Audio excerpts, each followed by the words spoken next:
공경하라라는 말씀입니다. 우리가 그 부모 공경을 많이들 하고 있는데 오늘은 특별히 우리에게 부모 공경에 대해서 말씀해 주고 있습니다. 공경하라라는 말씀을 보게 되면 일반적으로 이렇게 사랑하라라는 말이 되겠지만, 그러나 그보다 더 이 높은 말을 우리는 알아야 되는 것입니다. 친구나 부부간에 동등 자격으로 사랑할 때는 친애한다 이런 말을 쓰고 있고, 또 사랑이라 하는 것은 나보다 못한 사람에게 긍휼을 베푸는, 불쌍히 여기는 이런 마음을 두고 이렇게 행하는 것을 볼 수 있습니다. 그러나 공경은 높이 우러른다라는 말이 되는 것입니다. 존경하며 사랑하는 마음이고, 또 수직적으로 이렇게 말씀하는 내용인 것입니다. 이미 사랑을 받았는데 감사와 고마움과 경건을 합쳐서 응답하는 이런 이 사랑을 우리는 말하고 있는 것입니다. 이 공경에 대해서. 그러므로 우리는 이 공경을 얘기할 때마다 우리는 항상 그 어떠한 계산이 있을 수가 없고 항상 응답만 있어야 된다라는 것을 말씀해 주고 있는 것입니다. 응답.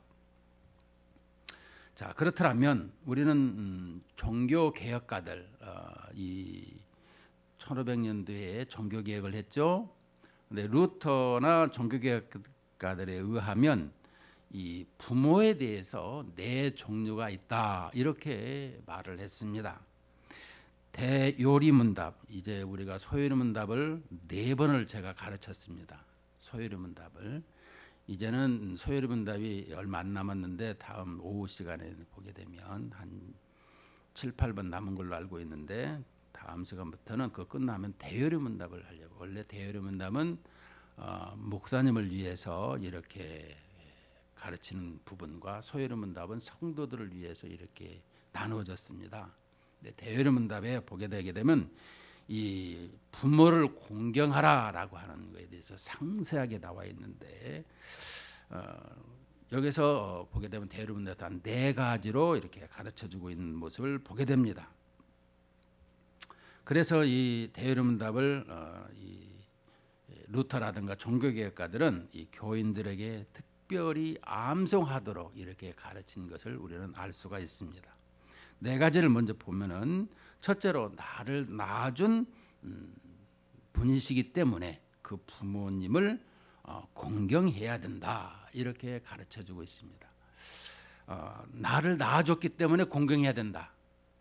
여러분들 다음 시간에 좀 이따가 더 깊이 들어가도록 하겠습니다. 2번째로는 이 영적인 부모이기 때문에 이 부모로서 공경해야 된다. 영적인 부모가 누구냐라고 하면 우리는 교역자요, 또 목사요, 신부라 이렇게 우리는 부르고 있죠. 영적인 부모를. 그래서 이 신부를 father 이렇게 부르고 있는데, 바로 이 교회 예전에 이 주님께서 주님의 제자들을 사도요, 또 그 제자들을 속사도요, 또 그 제자들을 교부라, 교회의 아버지라 이렇게 부르잖아요. 마찬가지인 것입니다.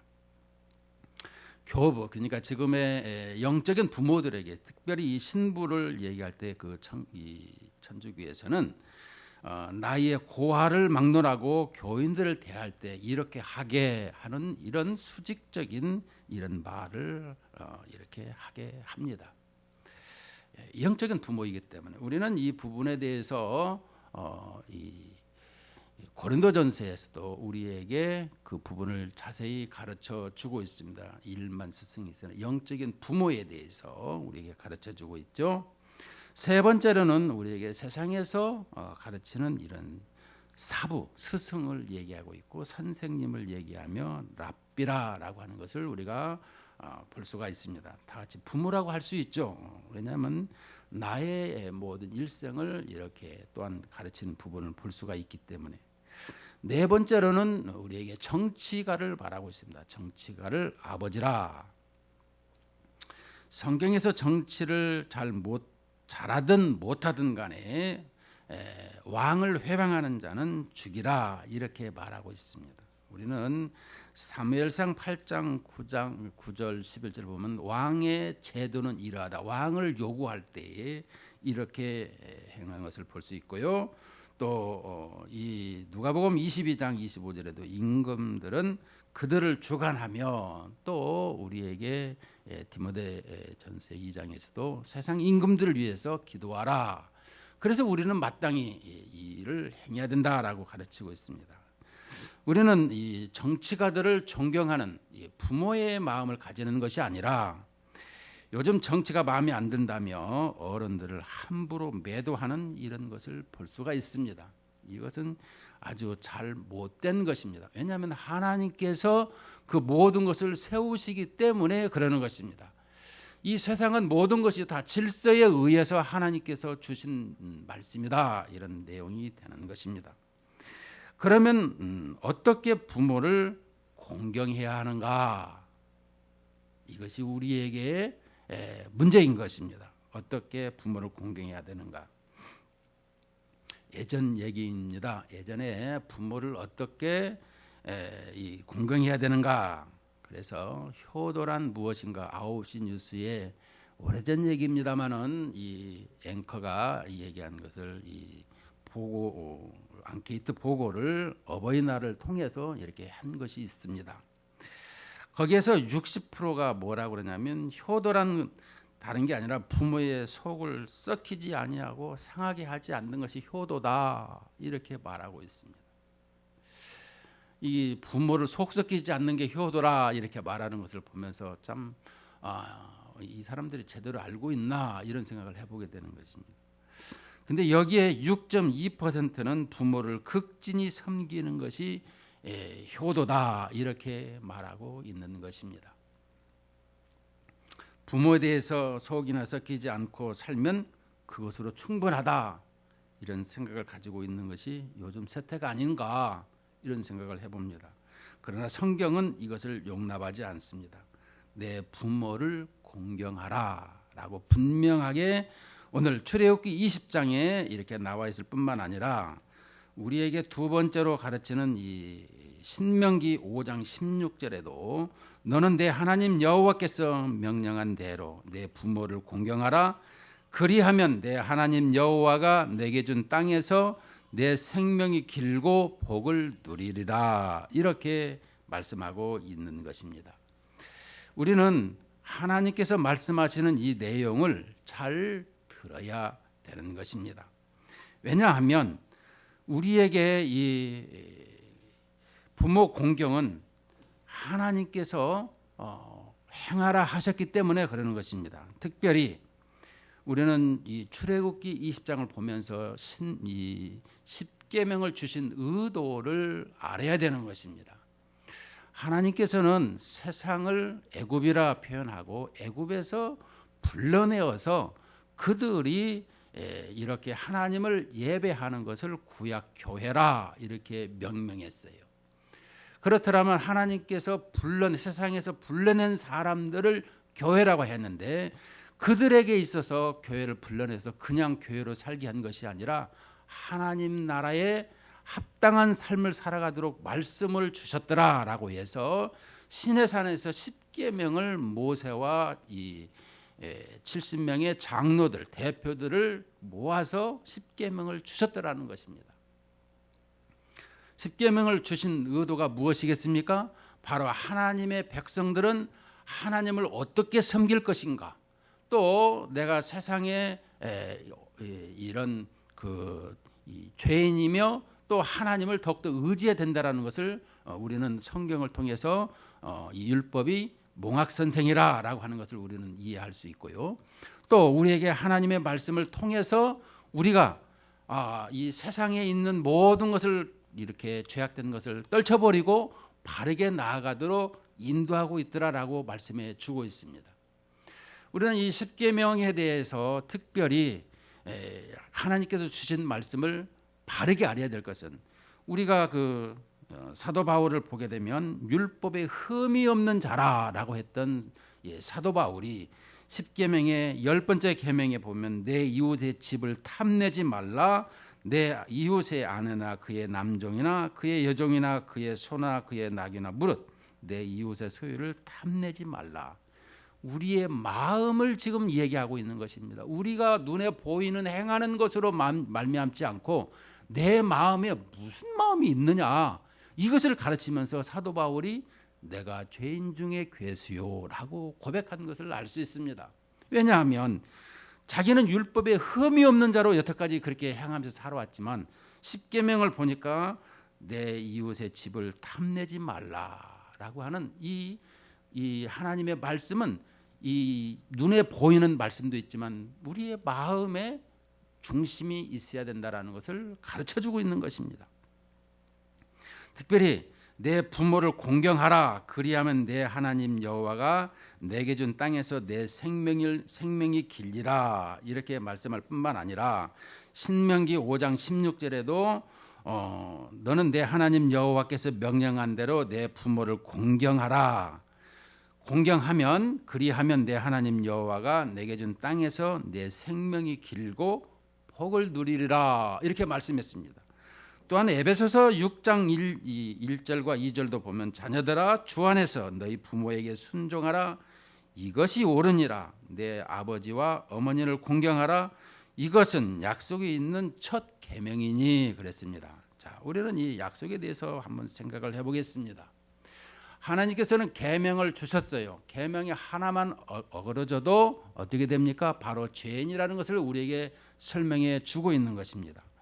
오늘 여기에서 보게 되게 되면 내 하나님이 내게 준 땅에서 내 생명이 길 것이다, 분명히 말하고 있는 것은 하나님께서는 이스라엘 백성들과 언약을 맺으신 것을 우리는 기억해야 되는 것입니다. 그 언약은 무엇이겠습니까? 우리가 범죄했을 적에 창세기 3장 15절에서 여자의 후손을 주시겠다고 말씀해 주셨을 뿐만 아니라 그 이후에 아브라함을 통해서 이렇게 언약을 직접 맺으시고, 또 나아가서 시내산에서는 문서로서 우리에게 이제는 십계명 문서로서 언약을 주고 계셨다라는 거예요.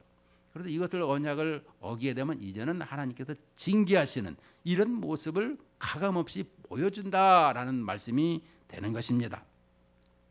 자, 그러면 이 언약에 대해서 생각하려 볼 때 하나님께서는 십계명을 통해서 우리에게 말씀해 주시는데, 제1계명에서 10계명, 1계명에서 4계명은 하나님을 사랑하라는 말씀이고, 5계명에서 10까지는 바로 이웃을 향해서 말씀을 할 뿐만 아니라, 그러나 하나님께서 이 부모에 대한 것을 첫 번째로 말씀해 주고 있는 것입니다. 그것은 이 부모님에게 말씀해 주는 것은 우리에게 약속 언약에 대해서 입양 공식을 하고 있는 것을 우리는 알아야 되는 것입니다. 하나님께서는 이스라엘 백성들을 이렇게 부르셔서 언약을 맺으시고 또 그 하나님의 자녀를 삼아 주셨습니다. 그것은 입양 공식으로 인해서 하나님의 자녀가 되었더라. 그래서 로마서 8장 15절에 보면 영접하고 믿는 자들은 아빠 아버지라 부른다라고 했으며, 그것을 성령께서 이렇게 증거케 하셨더라라는 것입니다. 그래서 내가 하나님 아버지 불렀다라는 사실 자체는 모두가 다 하나님의 자녀가 되었더라라고 지금 말씀하고 있는 거예요. 그런데 이렇게 하나님의 자녀가 되었는데도 하나님의 자녀가 되었더라라고 한다라면 그들에게 이제부터는 영원하게 살겠다고 하고, 그 당시에 이 구약에 보게 되면 그 광야 생활에서 요단강을 건너서 가나안 땅에 가게 하시는 것을 볼 수 있습니다. 이 세상의 모든 땅은 하나님께서 창조하셨고, 그 가나안 땅에서 하나님의 말씀대로 준행을 하면 장수하게 하시겠다라고 약속을 하신 거예요. 그런데 특별히 내 부모를 공경하라라고 하는 이 부모 공경은 바로 이 모든 구성원의 이 우두머리가 바로 이 가정을 설명해 주고 있는 것입니다. 가정을 통해서 가장 대표자를 세우시는데 그 대표자는 바로 하나님께서 천지를 창조하신 질서 체계와 같은 것입니다. 무엇이냐고 하나님께서 창세기에서 보게 1장에서 창세기에서 보게 되면 하나님께서는 천지를 창조하시고 또 사람을 통해서 이 천지를 다스릴 수 있도록 하신 것을 볼 수 있습니다. 그래서 하나님과 사람, 그다음에 만물 이것을 볼 수 있는데요. 하나님께서는 이 천지를 창조하시고 만물을 다 창조하시고 그 대표로 아담을 이렇게 대표자로 세워 주셨잖아요. 그렇듯이 가정에서도 가장 우리에게 부모님을 공경하라. 이 남편만이 아닌 것입니다. 동등하게 남편과 아내를 이렇게 말씀해 주고 있는 것입니다. 자, 그렇더라면 하나님께서 보이는 이렇게 그 주체 부모를 공경하는 것은 바로 하나님을 공경하게 된다. 이런 내용이 되는 것입니다. 그것은 언약으로 말미암아 주어지는 말씀이고 그렇게 하나님 말씀에 순종할 때에 이 땅에 사는 삶을 장수하게 수명이 길게 해주시겠다라고 하는 하나님의 약속이 있는 것입니다. 그러면 약속을 그렇게 안 지키면 또 어떻게 되느냐? 바로 우리가 입양 공식을 통해서 파행이라는 것이 있습니다. 바로 그를 파행을 해버리는 것이죠. 그래서 그 입양 공식을 통해서 구약에 보게 되면 이스라엘 백성들이 하나님의 말씀대로 준행하고 순종해야 될 의무를 가지고 있음에도 그들이 계약을 파기를 한 것을 볼 수가 있습니다. 그래서 이 북이스라엘과 남유다를 통해서 북이스라엘은 아수르에 망하고 또 남유다는 바벨론에 망해서 그들에게 있어서 하나님의 이 입양 공식에 의해서 파행되었지만 다시금 하나님께서 호세아 선지자를 통해서 말씀했듯이 그러나 하나님의 그 긍휼하심으로 말미암아 그릇터기로 말미암아 다시금 그들을 받아들여서 그들이 이제 이 가나안 땅에 다시금 돌아와서 우리의 메시아가 그 땅에서 태어나게 하신 것을 우리는 알 수가 있는 것입니다. 이처럼 우리에게 부모를 공경하라 이렇게 말씀을 해주고 있는 것입니다.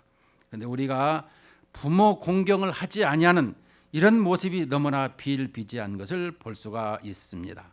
특별히 우리 마태복음 5장 21절을 한번 보도록 하겠습니다. 우리 다 같이 한번 펴볼까요? 마태복음 15장 15장입니다. 15장 4절과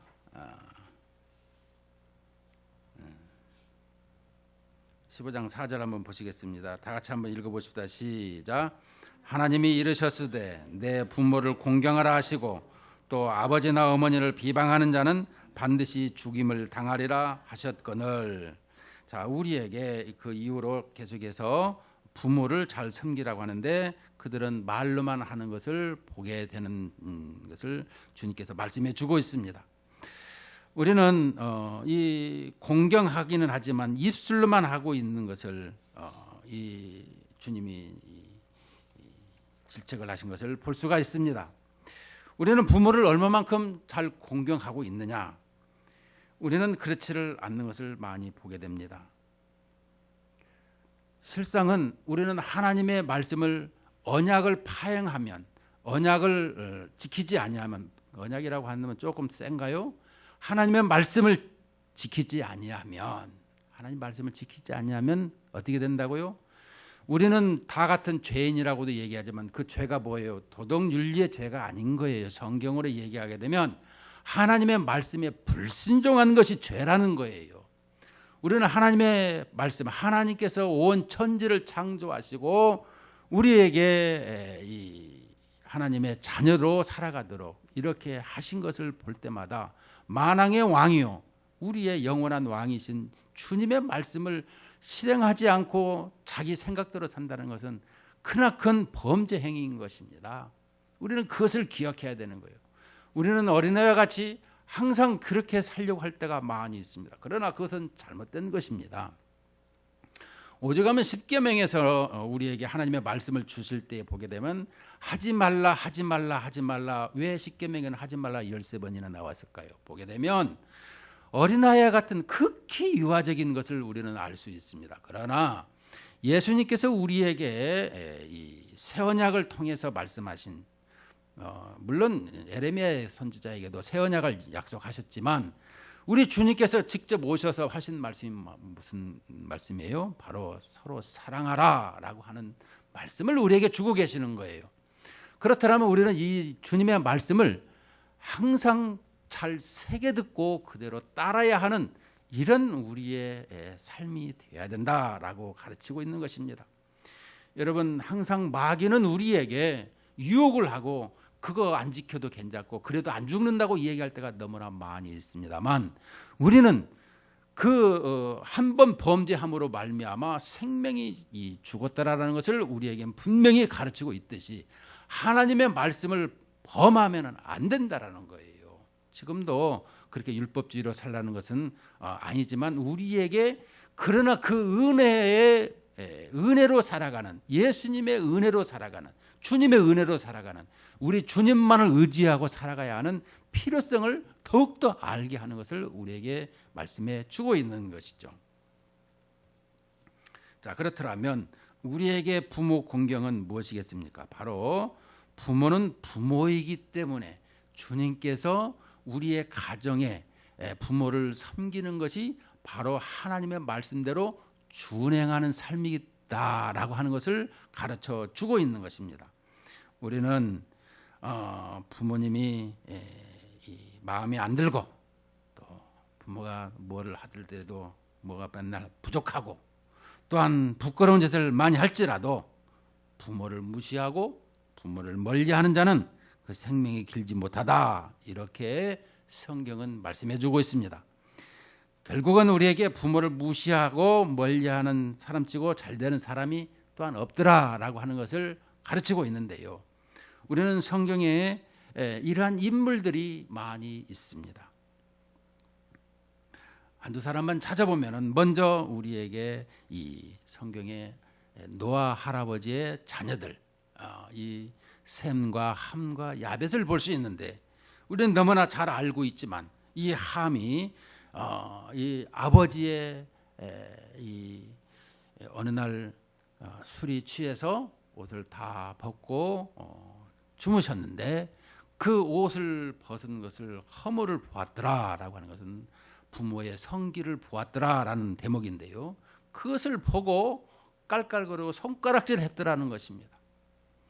부모의 허물을 덮어주는 것이 아니라 그렇게 해쳐가지고 그렇게 부모를 망신을 주는 이런 모습을 보았습니다. 그러나 셈과 이 야벳은 그렇지 않았어요. 부모의 허물을 보지 않으려고 옷을 이렇게 등에 어깨에 가지고 가서 뒤로 가서 뒷걸음쳐서 그것을 가려줬더라 이렇게 말씀해 주고 있습니다. 여러분 구약에도 그 말씀을 많이 보게 되면 성경의 신명기에도 21장 18절 21절에 이렇게 말씀합니다. 사람에게 완악하고 지난번에 완악한 것이 무엇이라고 말씀했어요? 알고도 행치 않는 것이 완악하다 그랬어요. 완악하고 패역한 아들이 있어 그의 아버지의 말이나 그 어머니의 말을 순종하지 아니하고 부모가 징계하여도 순종하지 아니하거든 21절에 보게 되면 그 성읍의 모든 사람들이 그를 돌로 쳐 죽일지니 이같이 내가 너희 중에서 악을 체하라 그리하면 온 이스라엘이 듣고 두려워하리라. 이처럼 자식들이 말을 안 들으면 돌멩이를 던져서 죽게 해가지고 돌무더기가 쌓아져서 그것이 이 많은 사람들에게 두려움을 주게 하도록 하나님께서 명령하신 것을 볼 수가 있는 것입니다. 성경에 보면 이처럼 하나님의 말씀을 우습게 여기고 가볍게 여기고 또 부모를 이렇게 공경하지 아니하는 자들은 어떻게 된다고요? 죽이기까지 했습니다. 그런데 문제는 우리에게 그 이후에 노아가 깨어난 후에 기도한 것을 볼 수가 있습니다. 아버지의 허물을 나발불고 다니고 존경심이 없는 이 함에게 있어서는 결국에는 그에게 저주했습니다. 어떤 학자들은 이 흑인들이 이 함의 족속이다 이렇게 얘기하는 사람도 있습니다만 어찌됐든지 간에 이렇게 허물을 덮지 못한 자식들은 폐륜하다 이렇게 설명해 주고 있습니다. 또한 이 부모를 공경하지 못한 자들은 자식이 복을 받을 수가 없는 것이 자명하다라는 것을 성경은 가르치고 있는 것입니다. 또한 우리는 이 성경에서 볼 때 이 룻을 볼 수가 있는 것입니다. 우리는 룻기에서 보게 되면 배가 너무 고프니까 왜 배가 고파요? 흉년이 들어서 이 룻이 살고 있는 동네의 베들레헴에 흉년이 들어서 이 베들레헴이 떡집이라는 고을인데 이 먹을 것이 없어서 그 이웃 나라 모압으로 이렇게 이민을 가게 됩니다. 근데 이민을 갔는데 그 남편이요 아들인 기른과 말론이 다 거기에서 죽는 것을 보게 됩니다. 그런데 기른의 아내 또 말론의 아내가 있습니다. 바로 룻과 오르바인데요. 이 과부들에게도 청상 과부들에게 너희들은 나이가 젊으니까 다 자기 고향으로 돌아가서 새 짝을 찾아라 이렇게 했습니다. 그러나 오르바는 갔지만 이 룻은 가지를 않았습니다. 어머니의 하나님이 나의 하나님이고 어머니 가시는 곳이 나의 갈 곳입니다.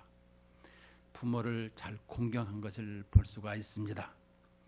이 시대에도 이렇게 룻처럼 공경하는 것은 많이 어렵습니다. 그러나 시대가 많이 다르기 때문에 그럴 수 있으나 그러나 룻의 마음처럼 그 마음이 부모님을 공양하는 마음 이런 마음은 필요하다라는 것입니다. 아무리 부모가 이렇게 내가 힘들다 하더라도 부모 볼 때 룻은 혼자지 않습니까? 이 나오미가 혼자 있는 것을 보면서 절대로 떠나지 않겠다라고 하면서 타국 땅에서 이제 베들레헴으로 다시 옵니다. 다시 왔을 때에 그 어머니를 극진히 보살피는데 바로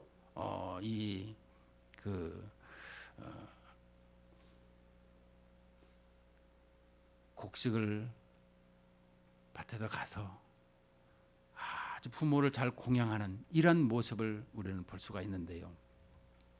이처럼 이 시대에도 부모를 공양하는 이러한 삶이 되어야 된다라는 말씀입니다. 마지막으로 우리는 예수님을 볼 수가 있습니다.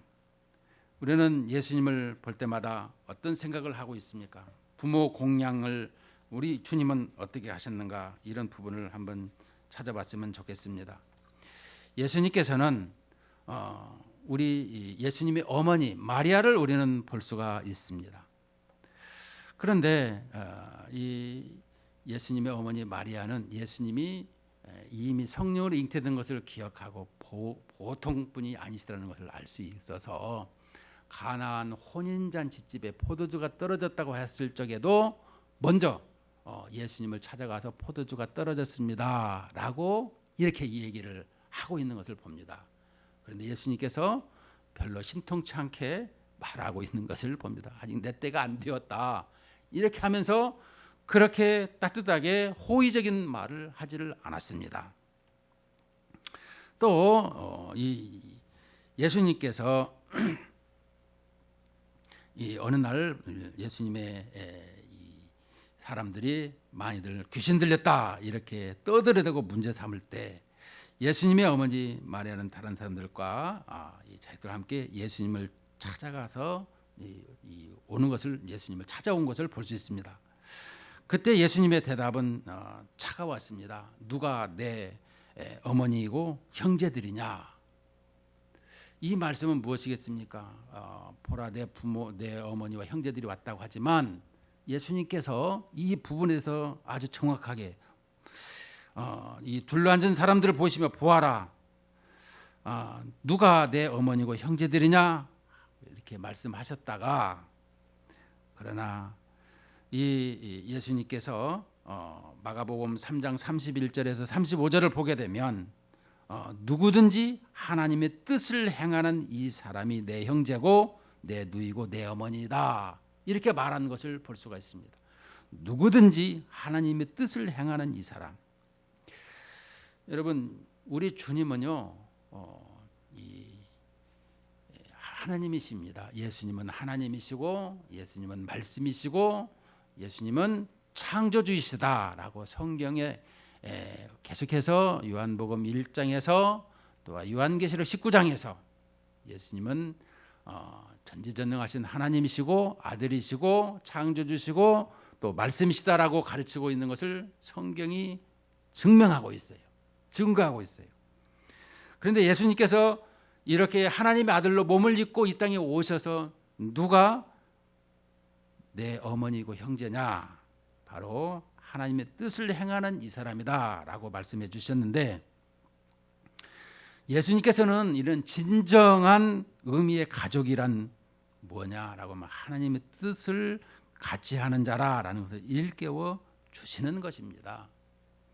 그런데 예수님께서 십자가 상에서 돌아가실 적에 그 밑에 있는 사람들 가운데 특별히 사도 요한이 있습니다. 그 요한에게 자기 육신의 부모를 맡기면서 보라 내 어머니라 라고 하실 때 사도 요한이 그때부터 예수님의 그 어머니 마리아를 극진히 봉양했다고 하였습니다.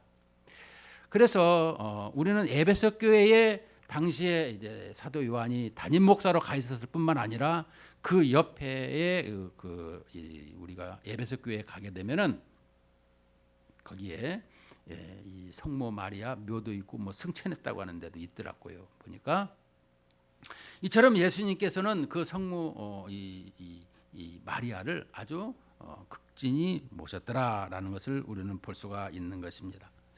자, 결론적으로 우리는 어버이 주일에 부모를 공경하라라고 하는 말씀을 통해서 우리는 함과 룻과 예수님에 대해서 한번 성경에 나오는 것을 찾아봤는데요.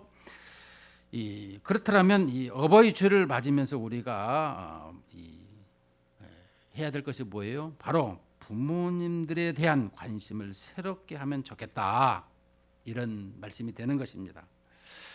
또한 하나님께서는 우리의 가정을 하나님이 세우셨고 성경의 가르침에 비추어서 살아갔으면 좋겠다, 이런 내용이 되는 것입니다. 우리는 우리 눈에 좋을 대로 세상에 이렇게 풍습에 관습에 의해서 살아갈 때가 종종 있습니다. 그래서 오죽하면 예수님 시대에도 장로들의 전통을 따르지 말고 하나님께서 뭐라고 말씀하셨는지를 따르라, 이렇게 가르쳐주고 있습니다. 우리는 어버이날을 통해서 여러 가지 좋은 말도 많이 있지만 항상 하나님께서 말씀하신 내용을 늘 기억하고 하나님 말씀대로 신실하게 살아가는 이런 신앙생활이 되기를 주의 이름으로 축원을 드립니다. 기도하십시다. 하나님 아버지, 감사합니다. 내 부모를